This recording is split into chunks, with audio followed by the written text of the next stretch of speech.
ይህ በሽታ ካለባቸው ሰዎች መካከል 80% ሴቶች ናቸው። ይህ ማለት ኦቶ ኢሚዩን ዲዚዝ ያለባቸው 100 ሰዎች ቢኖሩ ከነዚህ መካከል 80ዎቹ ሴቶች ናቸው ማለት ነው። ይህ ማለት ኢሚዩኒቲ ሲስተምሽ አንቺን ከተለያዩ ኢንፌክሽኖች ሊጠብቅሽ የሚገባው ሲስተም ከወንዶች በበለጠ አንቺን ሊያጠቃሽ ይችላል ማለት ነው። በጣም አስፈሪው ነገር ደግሞ ኢትዮጵያ ውስጥ በብዙ ሺህ የሚቆጠሩ ሴቶች ኦቶ ኢሚዩን ዲዚዝ እንዳለባቸው ይታወቃል። ነገር ግን አብዛኞቹ ሴቶች የዚህን በሽታ ስም እንኳን በትክክል አያውቁትም። አብዛኞቹ ሴቶች ከፍተኛ የሆነ ድካም ይሰማቸዋል፣ የመገጣጠሚያ ህመም አላቸው፣ ፀጉራቸው ሳስቷል፣ የምግብ መፈጨት ስርዓታቸው ተዛብቷል፣ እንዲሁም ከፍተኛ የሆነ የስሜት መለዋወጥ አላቸው። ነገር ግን ለነዚህ ምልክቶች የሚሰጣቸው ምክንያቶች ጭንቀት ነው፣ የሆርሞን መዛባት ነው፣ አይ ዝም ብለሽ እያካበድሽ ነው የሚሉ ናቸው። ነገር ግን የራስሽ በሽታ የመከላከል ስርዓትሽ ወይም ኢሚዩኒቲ ሲስተምሽ አእምሮሽን፣ መገጣጠሚያሽን፣ ቆዳሽን እንዲሁም የተለያዩ የሰውነት ክፍሎችሽን በድብቅ እያጠቃ ቢሆንስ? በዛሬው ቪዲዮ ብዙ ሰዎች በስም እንኳን ሰምተውት ስለማያውቁት በሽታ እንነጋገራለን። ኦቶ ኢሚዩን ዲዚዝ። የዚህን በሽታ ምንነት በግልጽ ለመረዳት በመጀመሪያ በሽታ የመከላከል ስርዓትሽን ወይም ኢሚዩኒቲ ሲስተምሽን በሰውነትሽ ውስጥ ያለ የጦር ሰራዊት አድርገሽ አስቢው። የዚህ ስርዓት ስራው አንቺን ከተለያዩ ከባክቴሪያ፣ ከቫይረስ እንዲሁም ከአጠቃላይ ኢንፌክሽኖች አንቺን መጠበቅ ነው። እንዲሁም ይህ ስርዓት ያንቺ የሆነውንና ባዕድ የሆኑ ነገሮችን በተፈጥሮ የመለየት ብቃት አለው። በኦቶ ኢሚዩን ዲዚዝ ጊዜ ይህ ስርዓት ግራ ይጋባል። ኢሚዩኒቲ ሲስተምሽ ግራ በሚጋባበት ጊዜ ደግሞ አንቺን ከተለያዩ ኢንፌክሽኖች ከመጠበቅ ይልቅ መልሶ ራስሽንና የአንቺን አካላቶች ማጥቃት ይጀምራል። ይህ ጥቃት ግን በአንዴ መላ ሰውነትሽን አታክ አያደርግም። የተለያዩ የሰውነት አካላትሽን በተለያየ ጊዜ ያጠቃል እና የእያንዳንዱ ኦቶ ኢሚዩን ዲዚዝ ስማቸውም እንዳጠቁት የሰውነት ክፍል ይለያያል። መገጣጠሚያዎችሽን ሲያጠቃ ሮማቶይድ አርትራይተስ፣ ነርቭሽን ሲያጠቃ መልቲፕል ስክሌሮሲስ፣ ቆዳሽን፣ ኩላሊትሽን፣ ሌሎች አካላቶችሽን ሲያጠቃ ሉፐስ፣ ኢንሱሊን የተባለውን ሆርሞን የሚያመነጨውን ቆሽትሽን ሲያጠቃ ደግሞ ታይፕ 1 ዲኤም ወይም የስኳር በሽታ ተብሎ ይጠራል። በዚህ ህመም ከሚጠቁት ውስጥ 80%ቱ ለምን ሴቶች ሆኑ? ለዚህ በጣም ብዙ ምክንያቶችን መጥቀስ ይቻላል። አንደኛ ሆርሞኖች።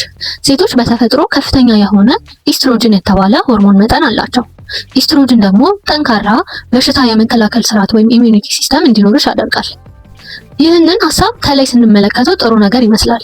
ነገር ግን በጣም ጠንካራና ንቁ የሆነ በሽታ የመከላከል ስርዓት ግራ ለመጋባትና መልሶ የራስሽን አካል ለማጥቃት በከፍተኛ ሁኔታ የተጋለጠ ነው። ሁለተኛ እርግዝና። በእርግዝና ወቅት ሰውነትሽ ጽንሱን ለመጠበቅ ሲል በሽታ የመከላከል ስርዓትሽ ወይም ኢሚዩኒቲ ሲስተምሽ ላይ የተለያዩ ለውጦችን ያደርጋል። ምክንያቱም ጽንሱ የተገነባበት ዲኤንኤ ወይም ዘረመል 50%ቱ የመጣው ከአባትየው ስለሆነ በሽታ የመከላከል ስርዓትሽ ጽንሱን እንደ ፎሪን ቦዲ ሊመለከተው ይችላል። እንደ ፎሪን ቦዲ አይቶ ጽንሱ ላይ ጉዳት እንዳያደርስ ሰውነትሽ በሽታ የመከላከል ስርዓትሽን ያረጋጋዋል። ከእርግዝና በኋላ ደግሞ በሽታ የመከላከል ስርዓትሽ መልሶ ድሮ ወደ ነበረበት አቋሙ ይመለሳል እና ይህ መለዋወጥ በሽታ የመከላከል ስርዓትሽ ግራ እንዲጋባና ቅድም እንዳለው የራስሽን የሰውነት አካላቶች እንዲያጠቃ ሊያደርገው ይችላል። ሶስተኛው ውጥረት ወይም ስትረስ። ብዙ ሴቶች ከባድ ኃላፊነት አለባቸው። ቤተሰብን፣ ልጆችን ይንከባከባሉ። በጠዋት ቀድመው ይነሳሉ፣ ማታ ደግሞ ዘግይተው ይተኛሉ። እንቅልፋቸው የተዛባ ነው። ይህ ደግሞ ለረጅም ጊዜ የቆየ ውጥረትን ይፈጥራል። ለረጅም ጊዜ የቆየ ጭንቀት ሰውነትሽ ኮርቲሶል የተባለውን ሆርሞን እንዲለቅ በማድረግ ኢሚዩኒቲ ሲስተምሽ እንዲረበሽ ያደርገዋል። አራተኛው አመጋገብ። ሴቶች ዝቅተኛ የሆነ የፕሮቲን፣ አይረን፣ ቫይታሚን ዲ እና ጤናማ የሆኑ ፋት ወይም ስብ መጠን አላቸው። እነዚህ ንጥረ ነገሮች ደግሞ ለጤናማ በሽታ የመከላከል ስርዓት ወይም ኢሚዩኒቲ ሲስተም በጣም አስፈላጊ ናቸው። አሁን በደንብ አድምጪኝ። አብዛኞቹ ኦቶ ኢሚዩን ዲዚዞች ከፍተኛ በሆነ በከባድ ህመም አይጀምሩም። ይልቁንስ በተለመዱና ቀላል ናቸው ብለን በምናስባቸው ምልክቶች ነው የሚጀምሩት። ከፍተኛ ድካም፣ እንቅልፍ ስላልተኛው አሁን በጣም ደክሞኛል እያልሽ የምታልፊው የድካም አይነት ሳይሆን ከ8 እስከ 10 ሰዓት ራሱ ተኝተሽ የማይለቅሽ ከፍተኛ የሆነ የድካም ስሜት። የአእምሮ ጭጋግ ወይም ብሬን ፎግ፣ ትንንሽ ነገሮችን እንኳን ለማስታወስ መቸገር፣ ኮንሰንትሬት ለማድረግ ወይም ነገሮች ላይ አተኩሮ ለመስራት መቸገር።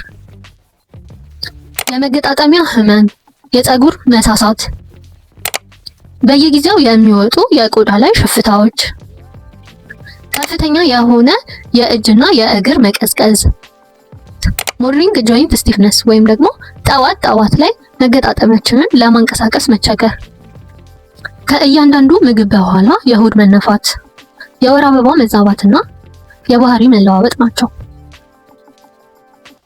እነዚህ ምልክቶች ግልጽ ስላልሆኑ ብዙ ሴቶች እኔ ደካማ ነኝ፣ እኔ ሰነፍ ነኝ ብለው በማመን ለብዙ ዓመታት ችላ ይላሉ።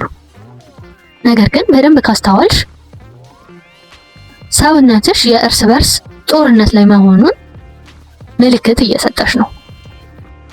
ከዚህ በታች የምንጠቅሳቸው 3 ቀላል ነገሮች የትኛውም ግሩፕ ላይ ያላችሁ ሰዎች ስፔሻሊ ሴቶች ማድረግ ትችላላችሁ። አንደኛው ሆስፒታል ሄዱ እና ቼክአፕ አድርጉ። ጀስት የደም ናሙና በመውሰድ የሰውነታችን የበሽታ የመከላከል አቅማችን ምን ደረጃ ላይ እንዳለ ማወቅ ትችላላችሁ። ከዚህ በተጨማሪ ደግሞ በደማችን ውስጥ የራሳችን የበሽታ የመከላከል አቅም የራሳችንን ሰውነት እያጠቃ መሆኑን የሚያሳዩ ማርከሮች አሉ። እነዚህ ማርከሮች ኦቶ አንቲቦዲስ ይባላሉ። ስለዚህ አፎርድ ማድረግ የምትችሉ ከሆነ እነዚህ ማርከሮች ራሱ ቼክ ማስደረግ ትችላላችሁ። ሁለተኛ አመጋገባችንን ማስተካከል። የኛ የኢትዮጵያውያን ባህላዊ አመጋገብ ብዙ ጤናማ ንጥረ ነገሮች ያሉት ቢሆንም አሁን እየተለመዱ የመጡ ዘመናዊ የአመጋገብ ልማዶች ግን ብዙ አዳዲስ ችግሮችን እያስከተሉ ነው። ኦቶ ኢሚዩን ዲዚዝን ጨምሮ ማለት ነው። ስለዚህ የስኳር መጠንን መቀነስ ከተቻለ እንደውም ስኳር መጠቀም የለብንም። ፕሮሰስድ የሆኑ ምግቦችን ማስወገድ፣ የአልኮል መጠንን መቀነስ፣ ተፈጥሯዊ የሆኑ ምግቦችን ማዘውተር፣ በተለይ አትክልትና ፍራፍሬዎችን አዘውትሮ መመገብ። አድሬስ ዩር ትሪገርስ። ብዙዎቻችን በጣም ብዙ ያለፉ ችግሮችን ተሸክመናል። ያሳለፍናቸውን ትራውማ፣ ስትረስ አድረስ ማድረግ በጣም አስፈላጊ ነው። ስለዚህ መንፈሳዊ በሆነ መንገድ ሊሆን ይችላል፣ አሊያም ደግሞ ፕሮፌሽናል ሰዎች ጋር ሄደን እነዚህን ችግሮቻችን መፍታት ግድ ነው።